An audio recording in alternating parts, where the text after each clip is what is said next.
Welcome to LC Screen Talk. My name is Larry, and we are back for another Throne Thursday, the series in which we react to every episode of Game of Thrones. And this week, we are at episode 3 of season 2, What is Dead May Never Die. And once again, as usual, I am joined by my co-host Tyler. Hi, Tyler. Hey, how's it going? Another episode. Another week, another episode, right? Another week, another episode. We are motoring through season 2 now. So, last episode was The Nightlands, which saw Varys playing some games with Tyrion. Tyrion sending Slint up to the wall, and then Cersei and Tyrion sparring off in a battle of the mouth, basically, in which we learned that Tyrion and Cersei and Jaime's mother died in childbirth, giving birth to Tyrion. So, though it was delivered in a rather vulgar way by Cersei, it was still a new piece of information for us. We also saw Theon go home back to the Iron Islands, where he felt up his sister on his way to meet his dad for the first time in 10 years, basically. And we could see that their relationship was a bit contemptuous, and he was not going to give the passing of islands, basically, down to Theon, but instead, the sister. We also saw Lord Greyjoy there throw Rob's proposal into the fire and kind of hinted that he wasn't going to help Rob in his quest. So, mission failure so far when it comes Everybody's to mission God. failed when it comes to because even the other treaty or the other plan didn't really work out either. Yeah, well, Cersei just ripped up another paper. Then we saw Daenerys get a head in a bag, basically, as one of her riders returned killed. So no. I need to stop. That's the thing. I need to stop. What's the right word? I guess I should stop being happy for people, and then they end up dying immediately afterwards, or because that seems to be my luck so far in this show. Is yay, something good's gonna happen. Oh, never mind, they're dead. Then we saw Sir Davos making a deal with a pirate friend trying to get ships for Stannis in his cause, which he seemed to succeed in doing, although to some pretty precarious exchanges there. Before we saw Stannis Baratheon being seduced and officially giving all of himself over to the Lord of Light by, well, having sex with the Red Woman. Yeah, she really meant it though. She really meant give it all. Yeah, pretty much. And then Samwell took a liking to one of Craster's daughters named Gilly, wants to take her with them when they leave Craster's home. Jon thinks that's a terrible plan and tells him he won't be helping with that, and she's got to stay put. Before Jon sees Craster take a baby boy out to the woods and sacrifice it to some being that's out there. And Craster smacks him upside the head, and we ended our episode there. Poor Jon couldn't hide behind that tree. Yeah. So let's get into episode 3 and see where all of this takes us. Oh. Out! Literally picking up where we left. All of you. Wasting no time, just getting right down to business. Bastard's been meddling where he shouldn't. Oh, Commander. Now! Oh no. In trouble. Jon Snow looks a bit razzled. You know. Oh. Oh no. He's in on it. Like it or not, we need men like Craster. We're just gonna, I guess, be okay with all the baby killing. Something to that child. Yeah, I want to know that. Like, what was that took the child? It was. I dare say you'll see it again. Oh no! Oh no! Well, I mean, I do want to see it again, but I worry for Jon Snow at least. Samwell gonna try and sneak her away. It's the only thing I have of hers. She gave it to me before I left for the wall. I feel like he should keep that then. That's the only thing he ever has. You shouldn't give it away. I'm not giving it away. I'm giving it to you. Oh, Keep it safe for me. didn't know Samuel had those type of Till I moves. come back. The dragons are gone. The giants are dead. And the children of the forest. No, somehow I think he's wrong about all of that. You start with the one we know you're wrong about. Makes me think you're wrong about the rest too. That's what I mean. Hey, Renly. First time we've All right. seen you since you skipped out on this. Yeah, well, I mean, he's obviously on to better things now. Oh no, I didn't realize it was Iron Fist. Oh, it's Gwendolyn Christie, huh? You are all your father promised and more, my lady. Rise, Brienne of the Kingsguard. All right, instant promotion. Lord of Winterfell and King in the North. Oh, you better put some respect on her son's name. That's what she said, basically. Let me remind you. Of House Tyrell. I'll bring you Joffrey's head. Yeah, I'll cheer for that too. Tyler is Team Renly confirmed. I mean, he runs a good bargain. I can't say. Your Grace. And you should kneel when you approach the king. Oh, Ready for that. Oh, he's already on that business. Is your son not skipped time in Nasty yet? Just got the job a second I do ago not and's already sit on my son's war trying to councils. dictate And if I people. did, I would not share his strategies with you. If Robb Stark wants a pact with us, he should come himself. Not Or hide Tyrell's behind just getting the another business from My everybody. son is fighting a war, ooh. not playing at one. All right, Team Renly so far. You'll take a ship to raid the fishing villages on the stony shore. A ship? Just one. You give her 30 and I get 1. The sea bitch. We thought she'd be perfect for me. Jesus Christ. Why risk going against the North if they would be our allies? I think Theon has Rise a up against quite them, they strong can destroy conflict us. of interest.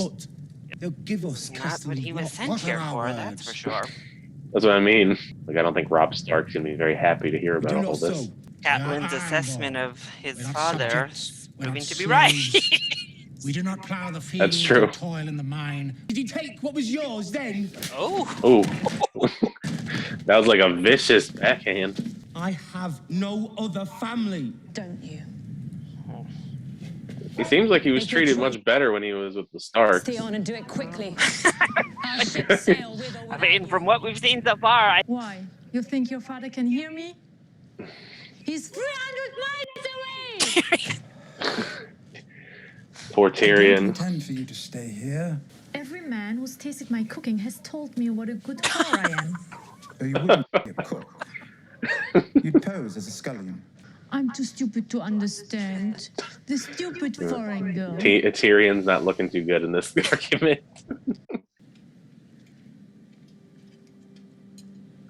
Poor Is Joffrey Sansa. going to kill Sansa's brother?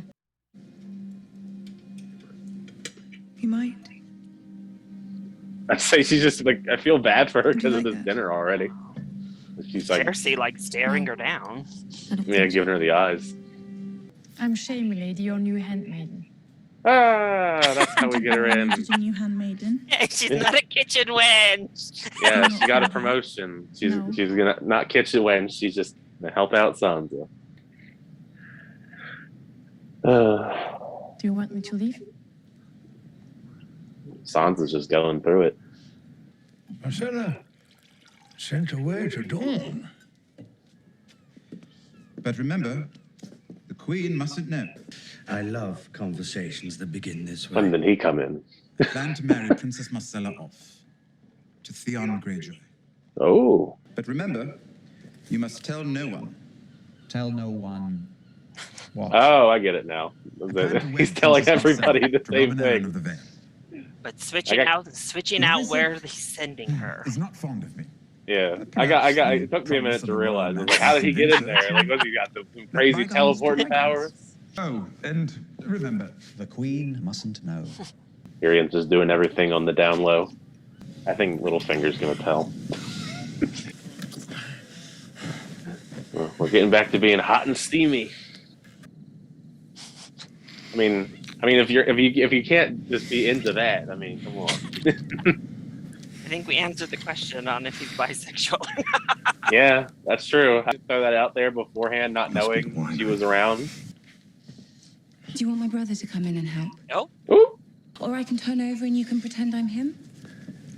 I see this is an interesting situation. I don't know what you're talking about. Is that how we're doing things here? Never heard of that offer before. At least I think that's like the ultimate supportive wife.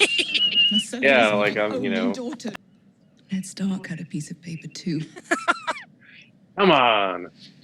Gotta remind me of that. Get out! Get out!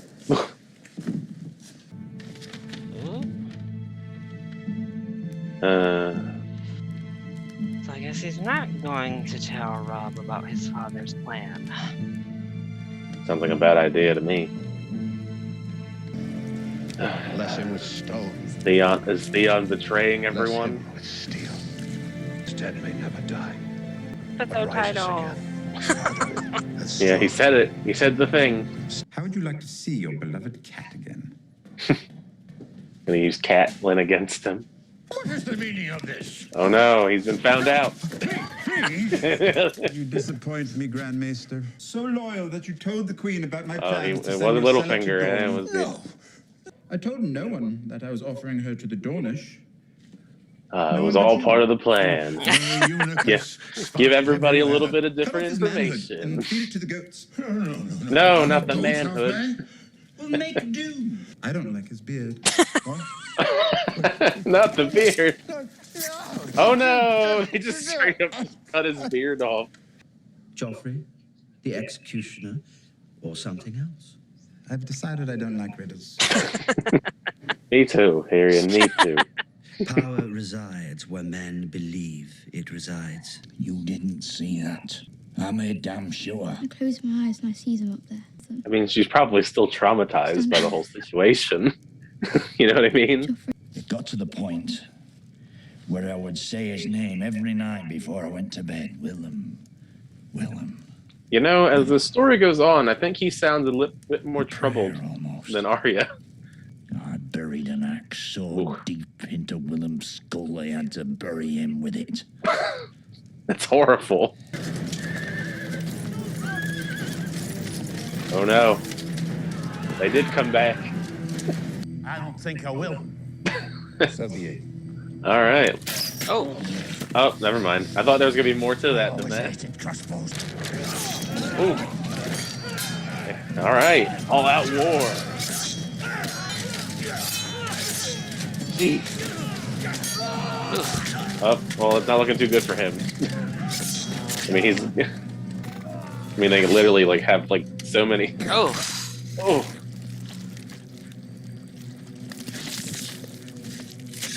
Jesus Christ. Oh yeah, what about them? I forgot about them.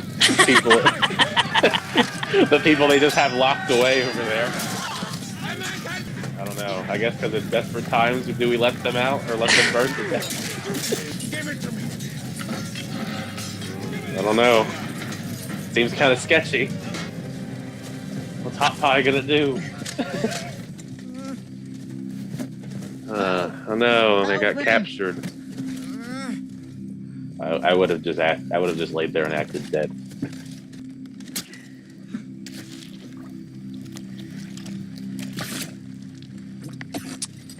Oh. I knew something bad was gonna happen. He should have just laid there and acted Bury him, dead. he says. Give him up. Or I'll start taking eyeballs. Don't do it, Arya. you want Don't do it. You already got him. Oh, that's one way to do it, I I guess. love that helmet.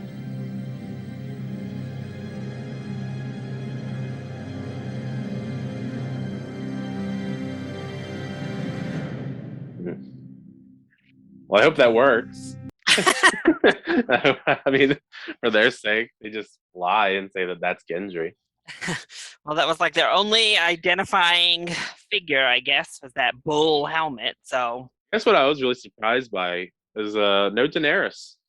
Yeah, no Daenerys this episode. So they're None just of it. still sizzling in the desert. The whole As time, we the whole time speak. it's going on, they're just chilling, hoping for a miracle.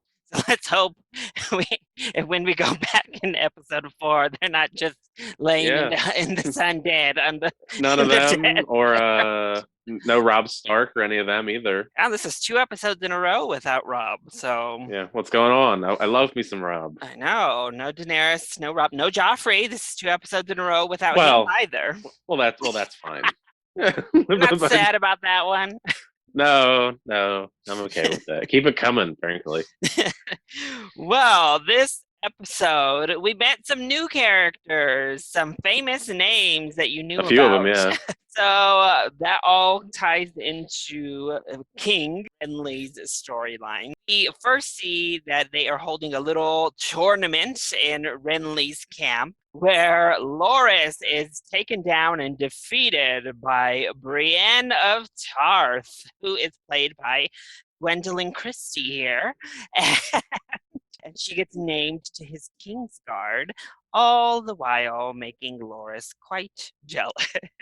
Sounds like it. Yeah. We also see that Renly has married Loras' sister, Marjorie Tyrell, who is his queen. But before all that, Catelyn makes her arrival known, in which she has come to strike up a deal between Robb and Renly. Renly swears to deliver Joffrey's head, but later on we see Loras still jealous and a little bit hurt. Cock block, blue ball, Renly. Whatever you want to call it, yeah. Peace out. I'm gonna send my sister in. And we see that Marjorie is set on being his queen, like the understanding wife and sister there. Yeah, I'd say. Willing to do whatever it takes. So, how did you feel about everything with Renly, our introduction to Marjorie and Brienne, and all of that situation, Tyler? I thought it was a really good part of the episode, actually, because I guess I'm more Team Renly at this point, especially after his proposal of his plans, and he's gonna, cut off Joffrey's head. It's like, I mean, you sold me there. I like Loras Tyrell. I'm a little biased just because I liked him in Iron Fist and all that stuff, so that's why I'm biased with his character. I understand the jealousy, but it's interesting. I guess the way that he's going to be, tag teaming the situation with his sister. I mean, I don't mind. I like Natalie Dormer. I mean, she's a pretty good actress. I mean, I knew about her. I knew she was in Game of Thrones. I just didn't know in what part. She seems like a good character so far. I mean, in the very limited parts that we had so far. Yep. And even Brienne of Tarth, Larry and I know.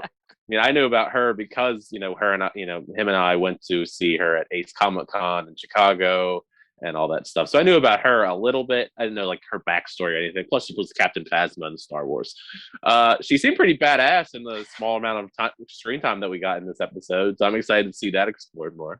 Full of lots of actors that you like over there in Renly's camp right now too. Sounds like that's what I mean. He's winning me over, like all the people I like. We didn't see Stannis and the Red Woman this episode either. So yeah, lots of characters we didn't get to see. There's just a lot of people in Game of Thrones. I guess you kind of have to juggle. You have to juggle who can show up this episode, who can't. We did, though, however, continue to see a lot of Tyrion. This season has been Tyrion heavy so far. Yeah. So this episode, we see him trying to find a way to keep Shay safe while keeping her in the capital, and his solution is to make her Sansa's handmaiden. She didn't like the kitchen wench idea. But we also see Tyrion continue his wheeling and dealing as he goes to Grand Maester Pycelle, Lord Varys, and Littlefinger, all with the same proposal, though he tells each and every one of them he's going to ship Cersei's daughter, Marcella, off to a different kingdom, looking to weed out the rat. And it was Maester Pycelle who ends up running off and telling Cersei of his plan. Cersei does not like this plan, but Tyrion says the deal's already done. Sorry about it. Yeah, get over it, basically. Then he has a fun conversation with Varys about power and riddles, where it lies. And Littlefinger doesn't like being made a fool of, basically. But Tyrion then says, hey, you want to pay Catelyn a visit for me. So we'll see what that Wheeling and dealing still, even constantly. afterwards. He's doing a great job so far. So how did you feel about Tyrion and everybody in King's Landing? All of them, Cersei, Sansa, the whole thing in King's Landing. Oh man, I mean Tyrion, he's great. He's always great so far, and he's wheeling and dealing as we just said. I think he's doing a pretty dang good job as the Hand of the King so far. He's obviously becoming the best one, at least we've seen so far on screen. Although Ned Stark didn't really have a great chance at being the Hand of the King, but at least Tyrion's wheeling and dealing. I did take me a second to realize what was going on in that scene where he was telling Pycelle and Varys and Littlefinger what was going on, because it did click with me for a second there, but it did jar. It was jarring at first because it was like he was talking to Pycelle and then it cuts away, cuts back, and it's Varys. I was like, wait, like what is this weird teleportation thing going on? Varys is sneaky. Varys just kind of like shows up in places anyway. That's what I mean. That's why I was like, if it didn't go from him to Littlefinger, I was like, that's when it clicked, because I was like, oh, Varys. I mean, I could believe it with Varys. He just stepped in the frame in front of him. It was a nice tactic to actually weed out who was the snitch, if you will. It wasn't surprising it was him. Although I have my own I have my own opinions about every character. I don't like Littlefinger, so I did think it was going to be Littlefinger, and it wasn't. But, I'm sure Littlefinger will betray them eventually down the line, because it's just Littlefinger. I think Littlefinger had motivation to keep his mouth shut. He wanted that castle. I guess that's also true. And even the stuff with Sansa was pretty good too. Him and Varys, I think, look out for themselves a little bit better than Pycelle. So they move a little bit slower. They're not quick to run off and tell Cersei. Yeah, he's not really supposed to be quick at all, but we see that he just lies about how quick he really is. You mentioned it, Sansa and Cersei, and that really awkward encounter. Cersei. Yeah, that was a really that made me feel bad for Sansa, the whole situation. She obviously seems kind of distraught, I guess is the nicest way to put it. I wonder where Joffrey was though. If everybody's having dinner without him. But we only see Lil Bran for a moment, where he tells Maester Luwin about his dreams. He's having more and more dreams that we've seen a couple of times this season, in which he is a dire wolf. And then he wakes up with Summer, his dire wolf, right in his face. So not much going on up there at the moment. Theon confronts his father about giving him away, sister kind of unbending as well. And it puts Theon in a precarious situation. He's kind of put in the middle between his natural-born family and his captor family, if you will, of the Starks, when he finds out his father plans to sweep in and take over the north now that all of the Starks are down south fighting towards King's Landing, including the plan to overthrow and take over Winterfell. And then we see Theon getting baptized, reborn, a Greyjoy. He writes a letter to Robb to let him know his father's plans, but decides not to send the letter and instead burns it. He's turning heel on the Starks. Yeah. So how'd you feel about Theon this episode?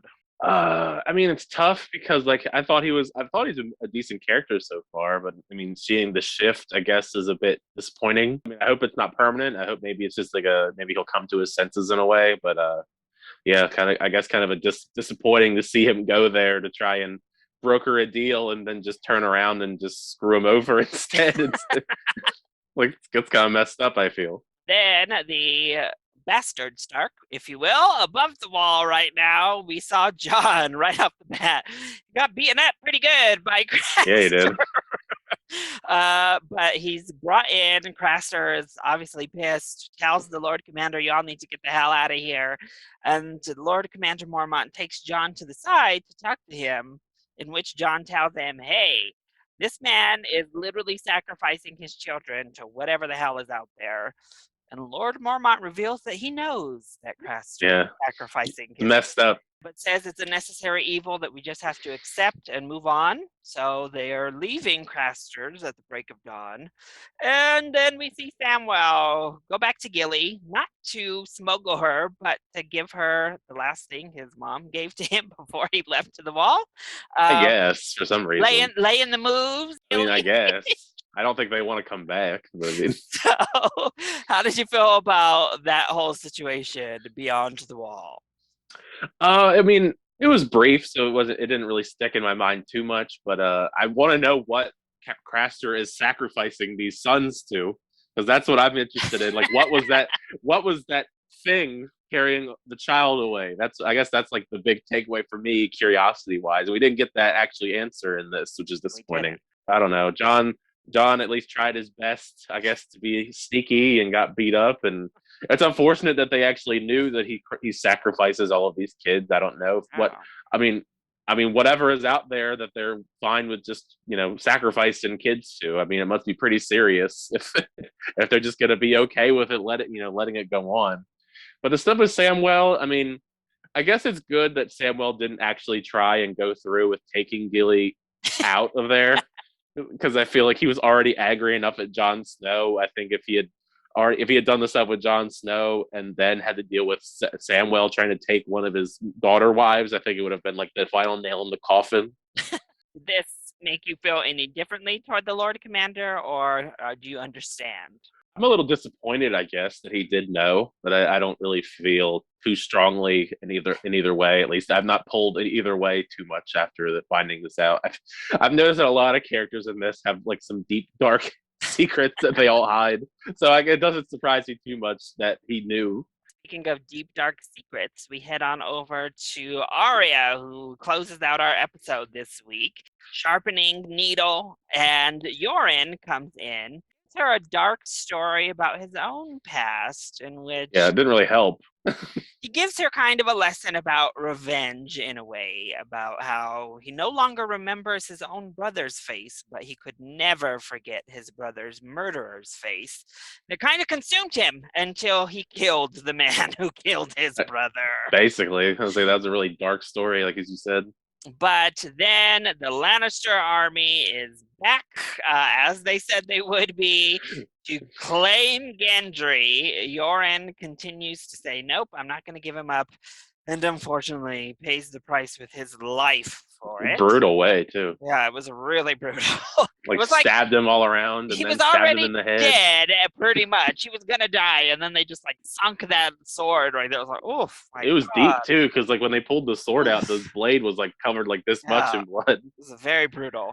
And then it was basically a free-for-all. Everybody running for their life. At that point, yeah, there was no salvaging. Run. Arya decides to help out the, like, super murderers that were locked in a cage. Yeah, I think that was like one of the more under the radar kind of conflict of interest. Like they were like, why they're obviously terrible because they're clocked in the cage away from everybody, and they were very abrasive to Arya in the previous episode, and they're on fire. So it's like, do we save them? Do we let them burn? Like, what happens if we let them out? Like, what's gonna happen if we let them out? See, Lummy got shot in the leg and is chilling there. They round all the other kids up because they're going to take them to Harrenhal, but Lummy obviously cannot walk. Just kill him.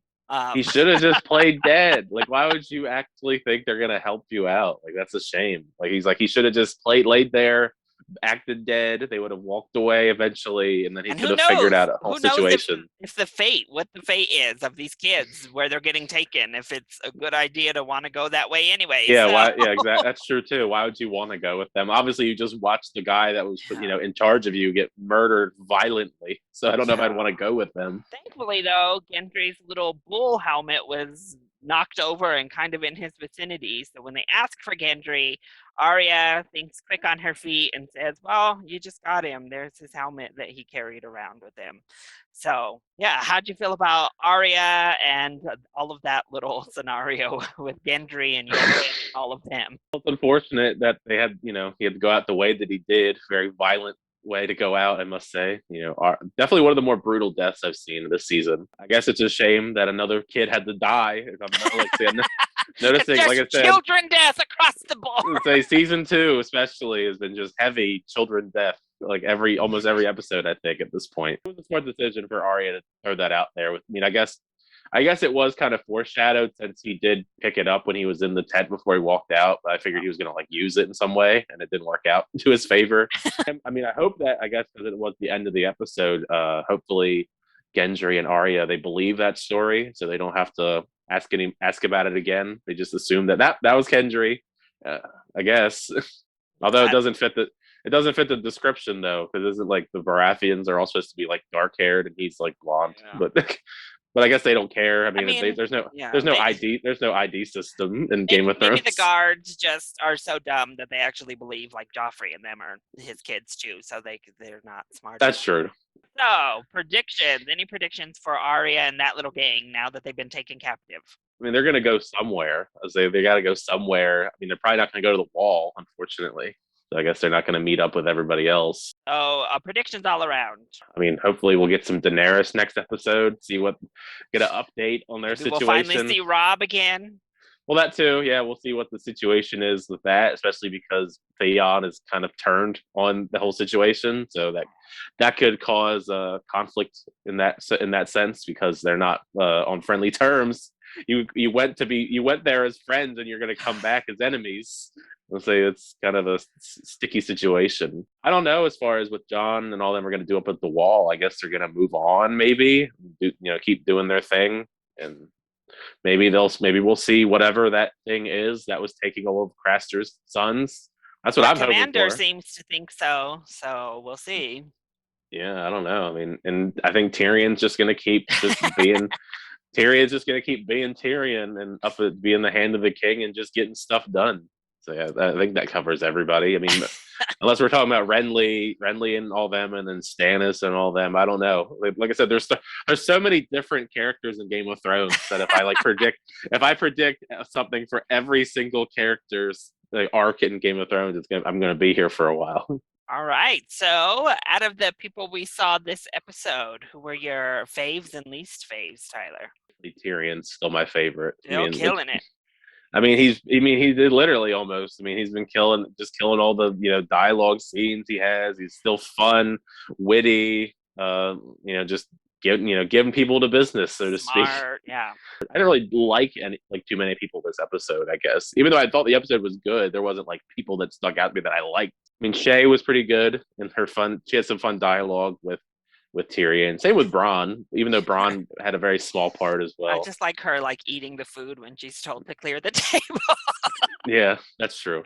Even though they weren't very big parts, I did like Brienne of Tarth and Loras Tyrell. Renly didn't get up there for you this episode? No, not this episode. I mean, other than his plan that he had, maybe he'd sneak in at the very bottom, just because I agree with his plan about going in there and killing Joffrey.